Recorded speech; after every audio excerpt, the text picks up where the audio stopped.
My name is Dr. Sam Gregson. I'm a high-energy particle physicist from the University of Cambridge and the Large Hadron Collider, and I'm joined today by a real CERN scientist from right here in Malta, Gianluca Valentino. So, Gianluca, do you want to introduce yourself as well?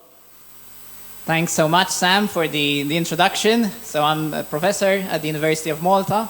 I worked for 6 years at CERN, and now I'm a visiting scientist at CERN. So I do often go regularly there. And the University of Malta is proud to have a number of collaborations where we send up students, they get their training, they do research, and most importantly, they have a very good experience and a very valuable stage in their career. So I sold Gianluca a little bit short. He is a professor, not just a doctor.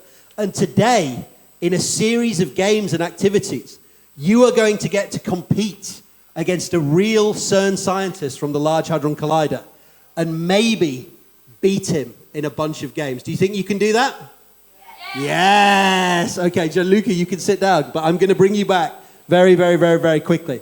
Because today, you guys are going to be the particle physicists. You're going to compete against Gianluca, and in 30 minutes, you are going to discover or rediscover an amazing new particle called the Higgs boson. Anyone heard of the Higgs boson? I hope Gianluca has. Right, so you don't need to have heard of it, but today you are going to rediscover it, and you are going to become Nobel Prize worthy within 30 to 40 minutes, right? I know you can do it. You did really, really well on the first game. So, what is particle physics about? Well, particle physics is all about finding the tiniest building blocks of our universe. So you probably know from your high school science that everything around us is made of atoms. Very, very good. Protons and neutrons with electrons whizzing around the outside. But that raises a question for us particle physicists. Are these particles made of even smaller things underneath? Now, if I have something and I want to know what's inside it, let's say a clock or maybe this calculator, what might I do to work out how it's made? Yeah. Exactly. I get my screwdriver and I go inside and I see the little pieces that are inside. Now, the problem is with atoms, we don't have a screwdriver that's small enough. So what else do you think we could do? Yeah. Yes, exactly. They explode in pieces. That's right. So this is what particle physicists actually do. Right? They throw things really, really, really, really hard at one another, and they smash them apart. And the harder I throw them, the smaller the pieces that I can see. Does that make sense? So throw harder, more energy, the smaller I can see. That is what particle physics is. If you only remember one thing, that's particle physics. Smashing things to pieces to see the tiniest things that are inside. Now, when we wanted to see what was inside atoms, we needed the most powerful machine in the world. So we built this, the Large Hadron Collider, which is a 27-kilometer long tunnel under France and Switzerland, smashing protons together at nearly the speed of light. So one comes anti-clockwise, one comes clockwise, and then they smash together in this machine. So I've got a little video of what that looks like. Here they come into the heart of our detectors, they smash apart, and then we can study these tiny building blocks of the universe. And that's our job as the particle physicists, to find these tiny building blocks and then to study them. So, your first job today and your first competition against Gianluca here is going to be to turn on the Large Hadron Collider. Does everyone know how to do that? Turn on the switch is a good start, right? That's what we're going to do first. So, who knows how we get particles whizzing around at nearly the speed of light? Pushing them? Can you run at the speed of light? So you look pretty fast, but I'm not sure you can run at the speed of light. To get up to near the speed of light, but not quite to the speed of light, we use really, really high voltages. Really, really strong electric fields. So in your house, you use electricity, but this is much, much more powerful. To get these particles, these positive protons, whizzing around at nearly the speed of light. Now, what's the shape of the Large Hadron Collider? Good. Does anyone know how we make these particles go around in circles so that they can smash into one another? Not with gases. We use something very special. The world's most powerful... Close. Magnets, right? We use the world's most powerful magnets. So you might have seen these beautiful blue tubes. These are superconducting magnets at the Large Hadron Collider. And to make them, we have to do something very special. Does anyone know what we have to do to make the world's most powerful magnets? Yeah. We do have to kind of charge them, but we do it by cooling them down to very, very low temperatures. So we use liquid helium to cool these magnets down to minus 271 degrees C. Cold, exactly, well done, yeah. Colder than outer space, yeah? So this is a really, really amazing machine. So whizzing them around with electric fields, turning them around the corners with magnetic fields, and then they can smash into one another. And essentially, that's what we get. We get these particles smashing into one another as they go round. And that's going to be your first job today. So bring up your mobile phone. And you should still be there. And you're going to compete against Gianluca. So I want anyone except Gianluca to win this game. If Gianluca wins this game, you all lose. Yes? It's 8 against 1. So you should be able to beat him. And here's what's going to happen. Your mobile phone, you should have a colour and a number. That colour and a number corresponds to one of the protons on the screen. And your job is just to not hit anything. You need to make your protons go along the track. Here comes the track. Here comes the track. Be careful. Everyone, watch out for the sides. Watch out for the air molecules. Watch out for the broken magnets. Your job is to get your proton as far around the LHC as you can. That was quick. Tim was the winner. Where's Tim? Good. Okay, Gianluca didn't win. Right. Now, do we understand what we're doing this time? Are we going to last longer than 10 seconds? Okay, good. We want to beat Gianluca again, right? You beat him once. I want you to beat him again. 3, 2, 1, go. So, take your time. Nice and calm. I'll come out of the way, yes. Dylan! Where's Dylan? Dylan, you've gone crazy, man. Nice and calm. So, at the LHC, we send lots and lots of protons around. Why? Because they're very, very tiny and they can miss one another. And we want them all to collide. We send them around in a beautiful bunch like this. Look, fantastic. Good, well done. Much better this time. Can we make it to 40 seconds maybe? 1, 2 left. Oh, careful, right a bit. Oh. Good, left, left, left. And our winner is Eric. Where's Eric? Good, well done, Eric. Give Eric a big round of applause.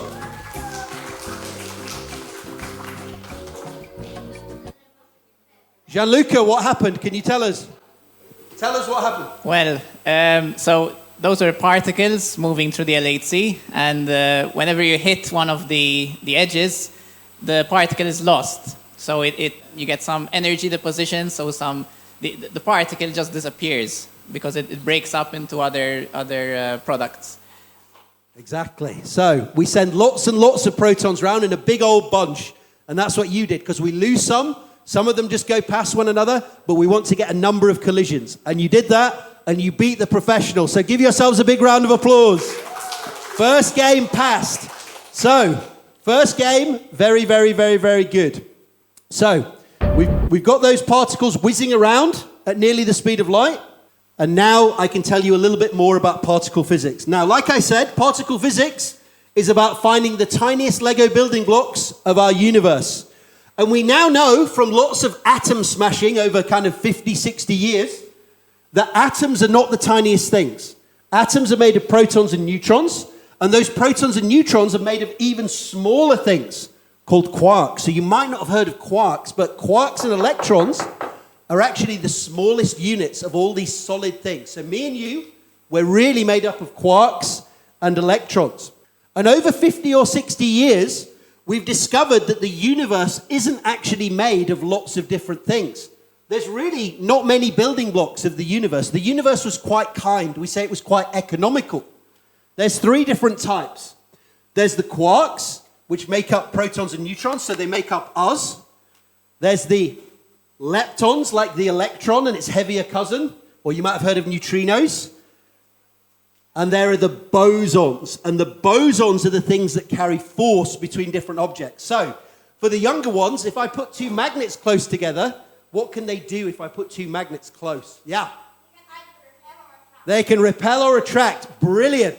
But how do they know to do that? Well, what's happening is there's a bunch of these particles, a bunch of these bosons going backwards and forwards all the time, carrying information, carrying a force.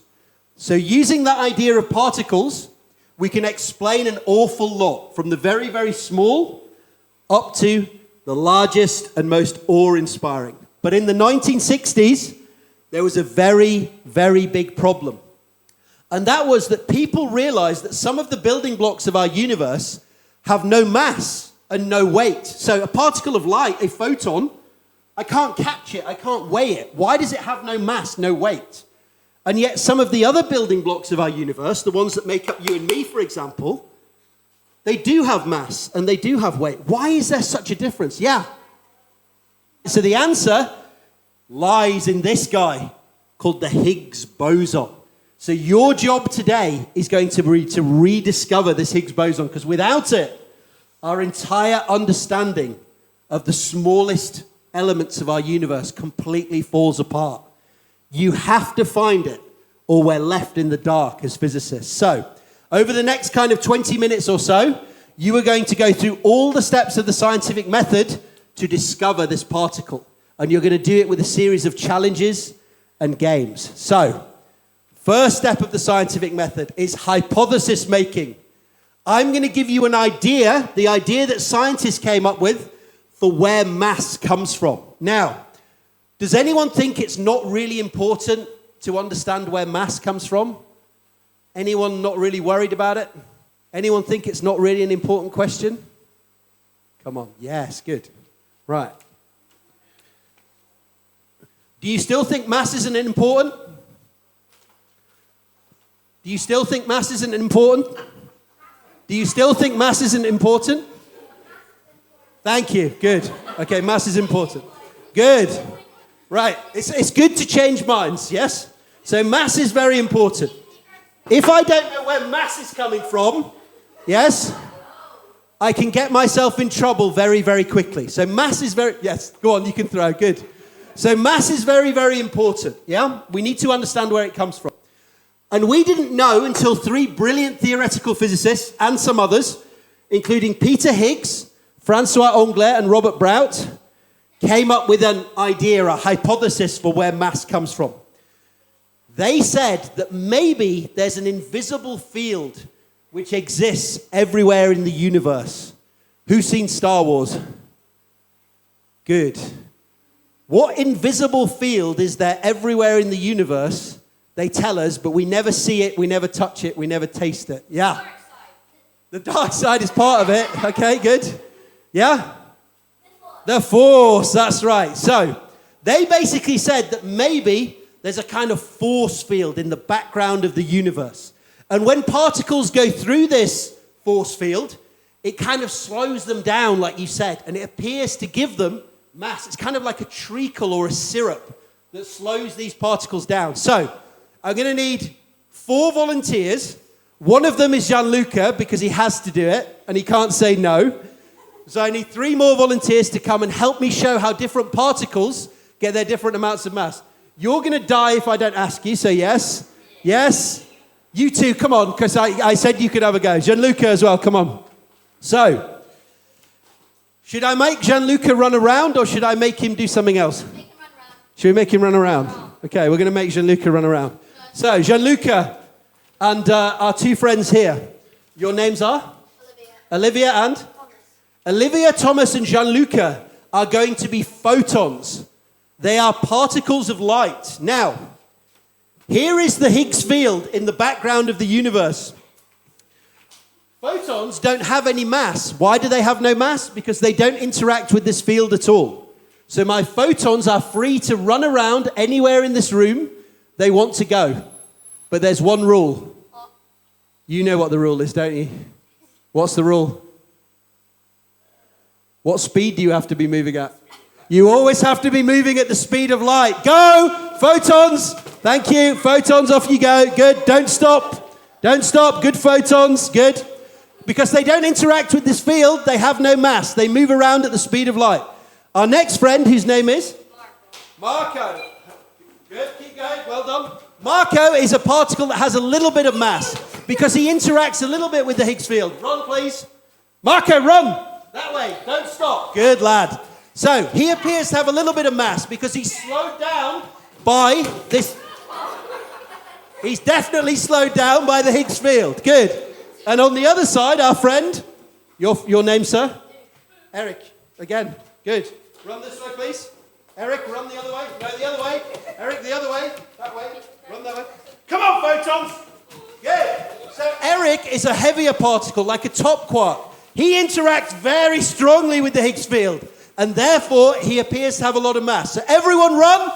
So by interacting by different amounts with the Higgs field, you get different amounts of mass. Does that make sense?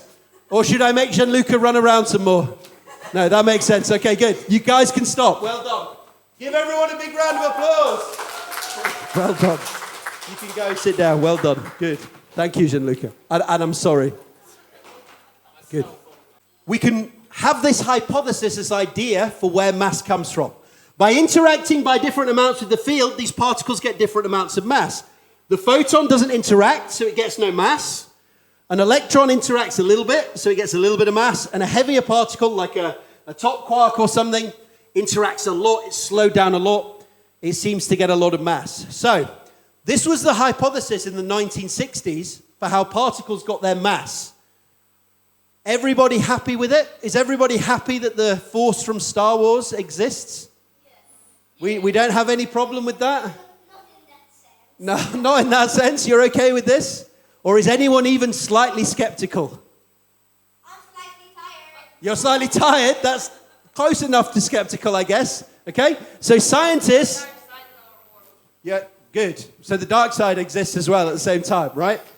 Good. So, we can actually prove that this field exists by smashing particles together very, very hard. Because if there's this field in the background of the universe and we smash lots of energy into one place, we can make it ripple. And these ripples pop out as new particles called Higgs bosons. So if you can find these little Higgs bosons, that means that there's this water, this field in the background of the universe, and hence, that's how particles get their mass. Does that make sense? Good. So, that's going to be your next task today. So, in the 1960s, they couldn't do this because they didn't have a collider powerful enough. But nowadays, we do with the Large Hadron Collider. So, you are going to go looking for these ripples, these Higgs bosons. And I'm going to show you, and our friends at the back are going to come forward because they didn't get a chance before. And you are going to look for some real Higgs bosons. So, I'm going to show you some real collisions from the Large Hadron Collider. And remember what they look like.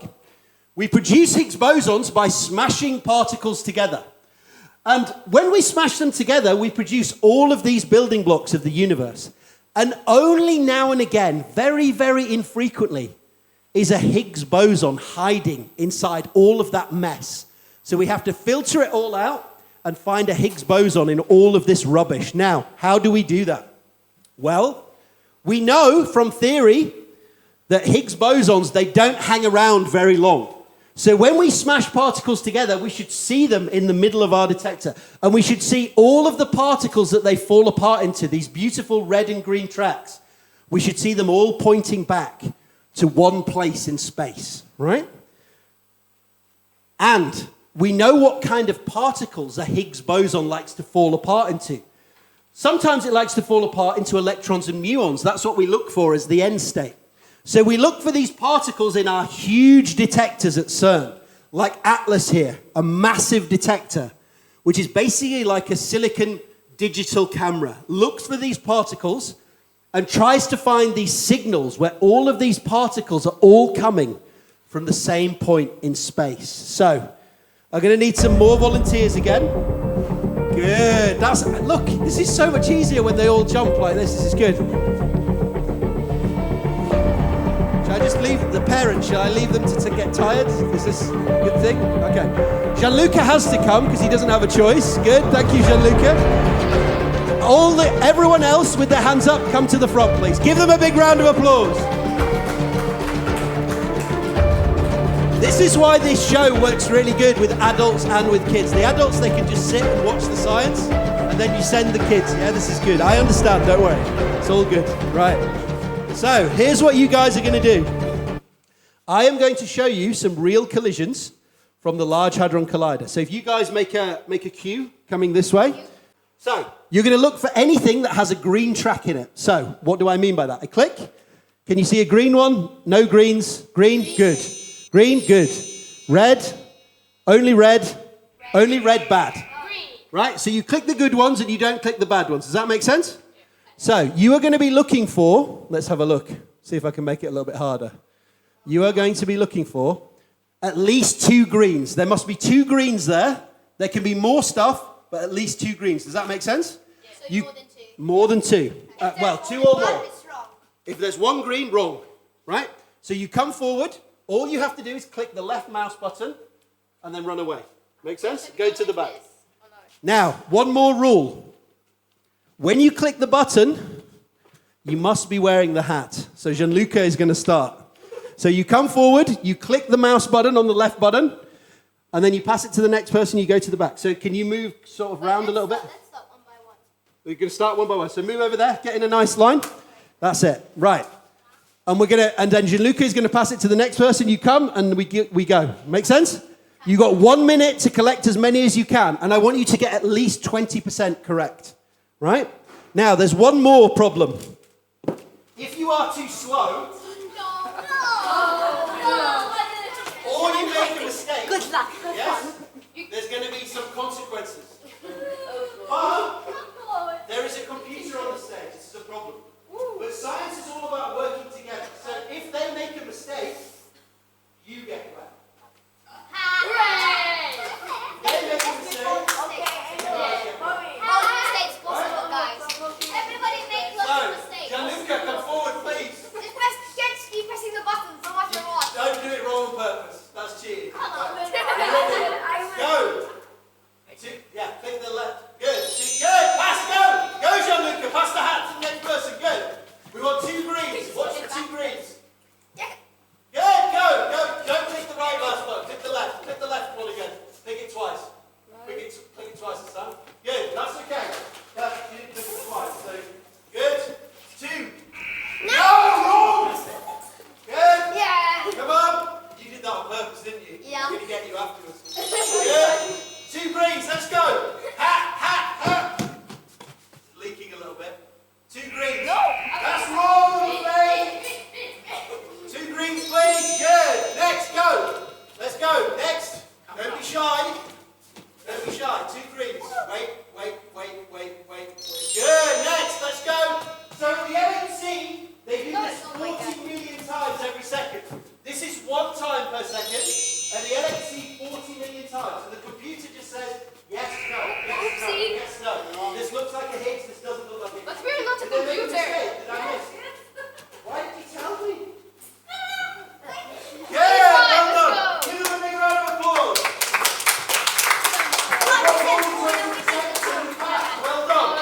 Well done. You guys can go sit down. Well done. Good. So they clicked 9 times. They got 6 right. They got 3 wrong. Sorry about that, guys. And they missed 27. And this is what can happen at the LHC, because the Higgs only occurs very, very infrequently. So it's very hard to capture it. They got an efficiency of 25%, which is very, very high. At the LHC, probably much, much lower. Gianluca, much lower than that, I think. Lower than 1%. What do you think about maybe 1%? Even lower than 1%. So 25%, you guys are crazy good. Well done. So you passed. Good. Or it tells me I have to make the game harder. So, but then people get more wet and they get a bit uncomfortable, right? Okay, good. You guys passed. So well done. So two down. My favorite part of the show now. we have to check that those Higgs bosons we found really are Higgs bosons. So, we have to do some data analysis. Okay? Why do we have to analyze data? I like to say because human beings are stupid. Yes? All of us. Now, some things that we do is we make assumptions. Who thinks I'm wearing glasses? Who thinks I'm wearing glasses right now? You're not wearing glasses. No. See, I told you you're not wearing Good. No glasses, right? We make assumptions all the time, right? Another thing that we do is we're very, very, very, very biased. So, here's a very simple question. How would you rate your fitness? From excellent to awful, yes? Can you first ask our guest? We can ask Gianluca in a minute what he will answer to this. He's our expert guest. But I'm going to give you 10 seconds. Think about the answer that you would give. Because I've asked 100 people in Valletta this question. And I'm going to show you what they said. So, anyone want to shout out their answers? Average. Excellent, yeah. Excellent, a few excellents. Awful, okay, good. So, when I ask people a question like this, here is the answer that I should expect, if they're being honest. Most people are average, some people are at the Olympics, and some people are not, right? Now, I asked 100 people in Valletta this question, and do you think they gave me the answer that I would expect? No. Let's take a look. Now, probably mostly men, to be fair, yeah. Women are a bit worried when some crazy guy comes up and says, how fit are you, right? This doesn't really work. So, probably. I don't have gendered data, but maybe it's probably right, to be fair. You're probably right. But in general, people really, really are biased. This is called the overconfidence cognitive bias, right? Exactly, the dark side got them, right? And there are many of these biases that we suffer from. So if you look at Wikipedia, there are lots and lots of these biases. So when we're looking for a new particle like the Higgs, we have to be careful when we think we found them to check that they really are Higgs bosons. I'm going to show you a couple of ways of thinking that humans have, which are really, really bad. I'm going to start by showing you a graph. The number of people who died on the highway driving, and some data. 96, 97, 98, 99, 2000. The deaths are going down. Can anyone guess what's on the x-axis? What could be making this happen? Anyone want to have a guess? Yeah.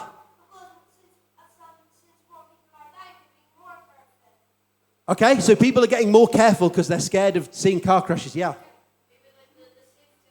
Maybe the safety cars are safer.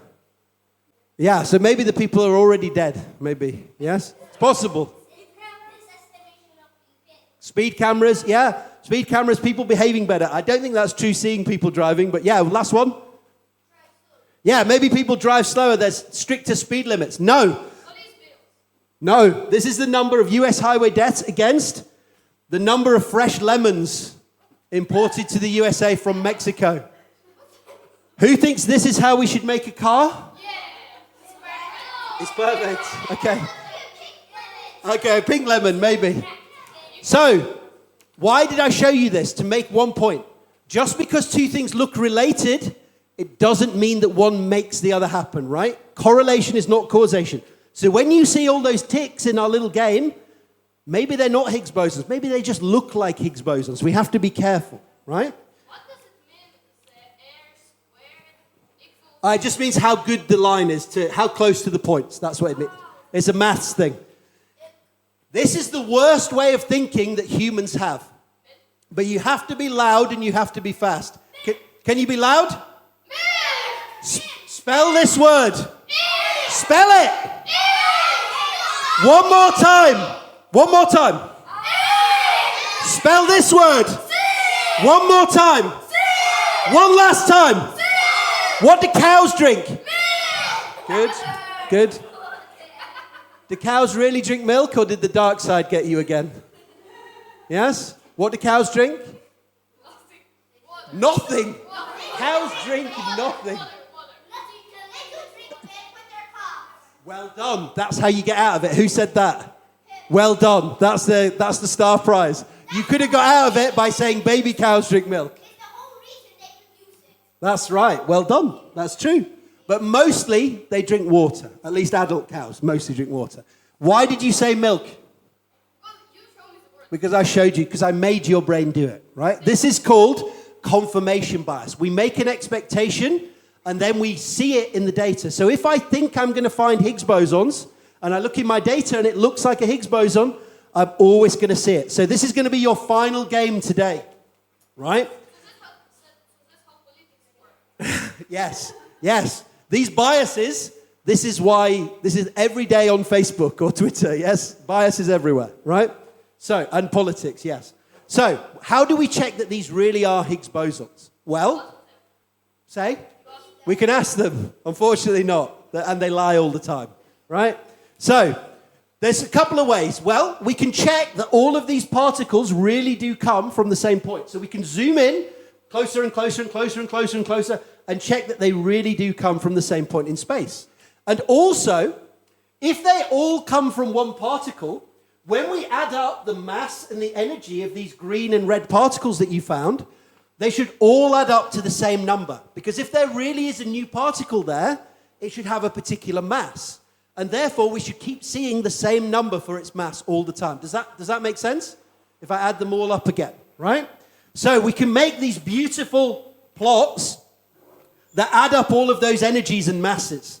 And it starts to produce these beautiful peaks that show that a new particle is hiding in there. So this is going to be your last task today, to make one of these diagrams. So I'm going to need some volunteers again. All the adults look away from me again, I see, and the children are going mad, so good. Gianluca, don't look away from me. You're up. Good. So Gianluca and the other guys who want to come as well, you can all come. Give them a big round of applause. So, you're going to make one of these diagrams, but you're not going to do it by using a computer. You're going to do it by doing squats. What? Hooray! Do you know what squats are? Yeah, I do them every Gianluca is desperate to run away now. Yes. So here's what you're going to do. I'm going to start this game, and all you have to do, so watch what I do. This game looks at my body and sees my body. Yeah? All you have to do is put the shiny ones into the box, but not the red ones into the box. Roll the red ones on the side. And I keep the shiny ones. So I want those shiny ones, I roll them into the box. Roll this one into the box. Down, it goes in the box. Down, it goes in the box. You put the shiny ones in the box, but not the red ones. Does that make sense? You're going to get about 20 seconds each, right? Because we have to be quick. Good. Stand back a little bit. Put your arms up. Good. Roll them in down. And squat. Squat, Gianluca. Good.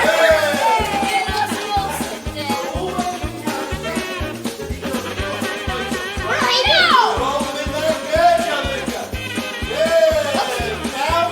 Down. Good. Squat. Gianluca, bring it. Squat. Well done. Good. Stand backwards a little bit. Backwards a little bit. Down. Down. Down. Down. Nice and slow.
36 correct. You only got 24 wrong. I wanted you to get more than 10.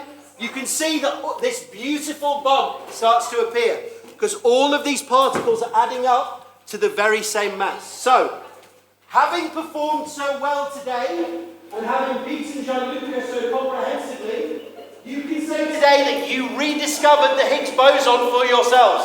So give yourselves a big round of applause. Right, so what I'm going to do is I'm going to take 200 grams of dry ice and put it in this bottle. Now, does anyone know what dry ice is? It's CO2 that is ice. Well done. Because mine is a lot of Mars. Well, that's right. Well done. Very good knowledge. So this is carbon dioxide. So carbon dioxide is usually a gas. There's a small amount in the atmosphere, and people worry about it for climate change and things like this. Right? So it's usually a gas. Does anyone know the temperature at which it becomes a solid like this? Minus 100. No, because my hand would be dead in the box. Yes.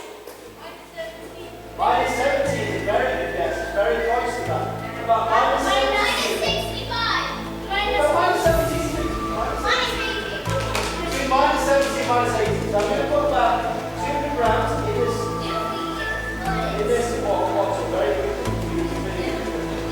Right, I'm going to put it into this bottle. Can you do it? And that's about 200 grams, maybe tiny bit more. Now, here's what I'm going to do next. I'm going to take some water from the tap. Oh. Now, what's the temperature of the water in the tap?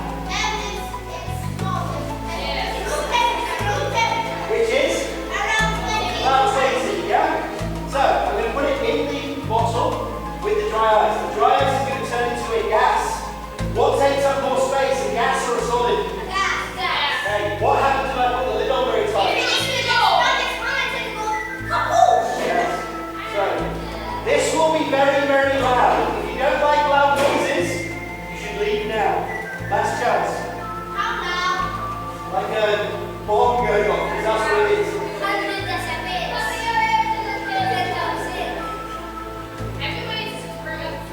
Box and time.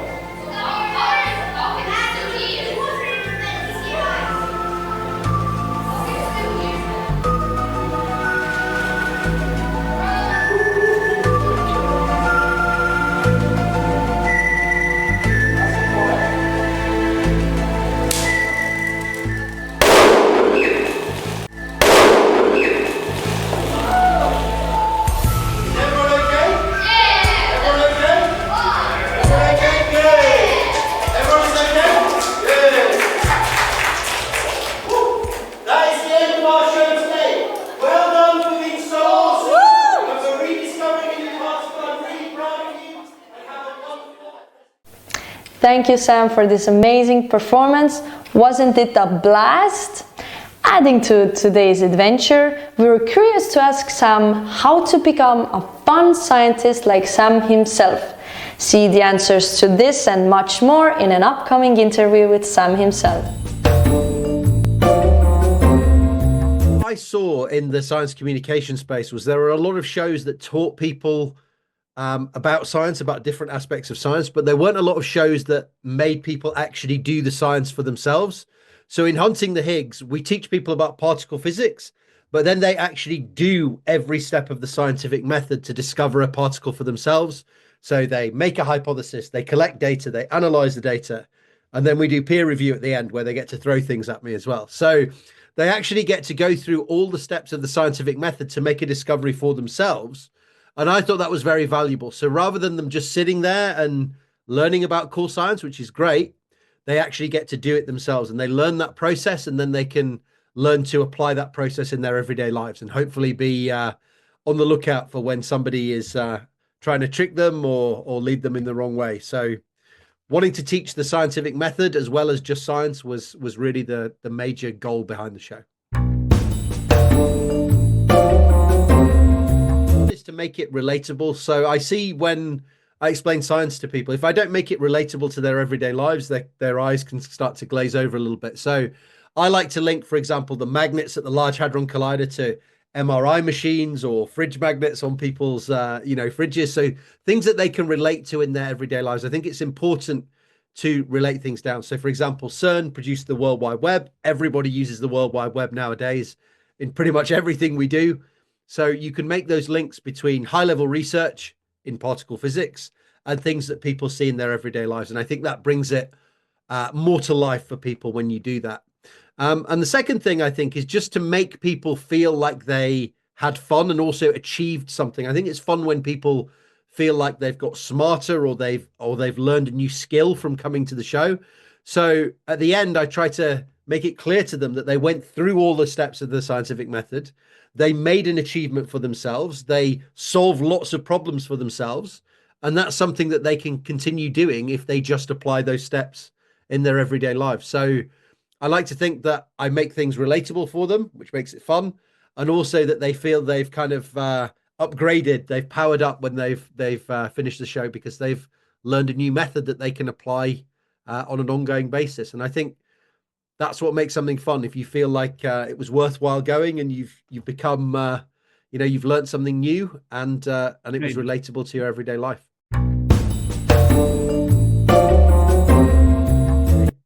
I got my paper. Okay, good. Right. Okay, let's do this. So I think, can we see this? Particle physics is all about smashing things together. So here we have a big ring, our big collider, which is under the ground, Large Hadron Collider, 27 kilometers long in France and Switzerland. And what we do is we take the smallest constituents of the universe, so atoms. Everyone knows everything is made up of atoms.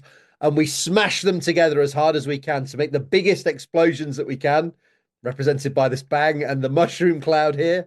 And then out of this explosion come the tiniest building blocks of our universe. And this is essentially what I do in my research in particle physics, is smash things apart and see if there's anything smaller underneath. That's the idea of particle physics.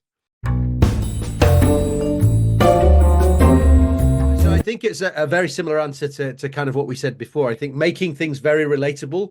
So trying to bring in lots of pop culture references or things that people see in their everyday lives and relating that to science so that they understand that this is something that impacts them on an everyday basis.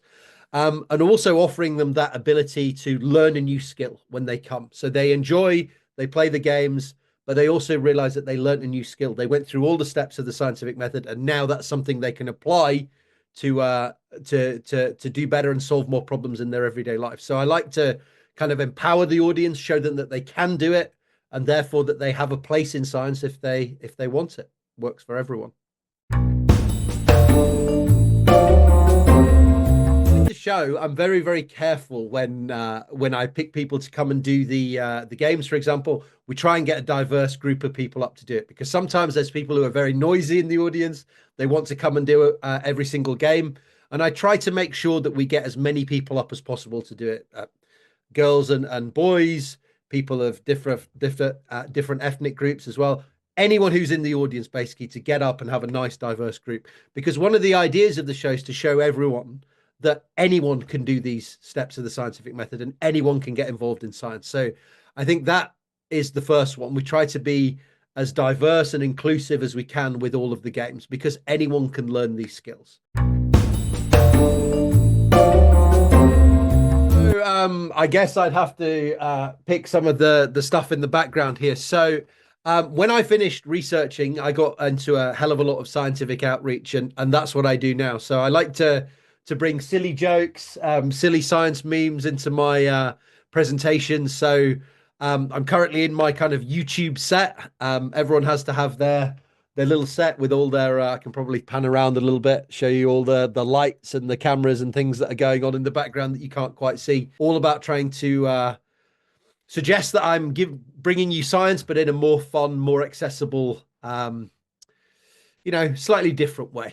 This one says, keep calm, I'm the Doppler effect. So if you know what the Doppler effect is, that's a shift in frequency of a sound or light when an object is moving towards you or moving away. So if you run towards someone with this t-shirt on, they see the lines with very different spacing. So you can basically create a Doppler effect with your own t-shirt here. So if you understand what the Doppler effect is, you will have a little giggle at this. If you don't, come to the channel and I'll explain it for you.